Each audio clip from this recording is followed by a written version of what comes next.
थी लोमड़ी और एक था भेड़िया। इन दोनों की एक जगह दावत थी। दावत शुरू होने से कुछ देर पहले दोनों रवाना हो गए। रास्ते में भेड़िया ने लोमड़ी से कहा, तुम इतनी तेज क्यों चल रही हो? दावत में अभी काफी वक्त है। लोमड़ी ने जवाब दिया, मुझे जल्दी पहुंचना है। ये कहकर उसने अपनी रफ्तार और तेज कर दी। भेड़िया बोला, अभी काफी वक्त है, और वो पहले से भी आहिस्ता चलने लगा। रास्ते में एक घना दरख्त मिला। लोमड़ी आगे जा चुकी थी। भेड़िया सब्जा और ठंडी छांव देखकर दिल में कहने लगा, आहा, ऐसी अच्छी जगह है, थोड़ी देर यहाँ आराम करना चाहिए। दावत में अभी काफी वक्त पड़ा है।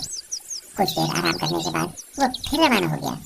अभी थोड़ी दूर ही गया होगा कि उसे एक और भेड़िया मिल गया।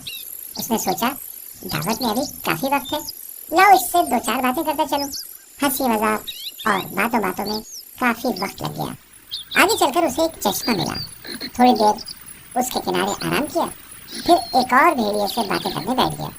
वहां से चला तो दिल में कहने लगा, अब जरा जल्दी चलना चाहिए, कहीं देर ना हो जाए। ये सोचकर तेज दौड़ने लगा। दौड़ते दौड़ते बेचारे का सांस फूल गया, मगर अब ये दौड़ धूप बेकार थी, क्योंकि जब वो दावत में पहुंचा तो लोमड़ी आखिरी प्लेट चाट रही थी।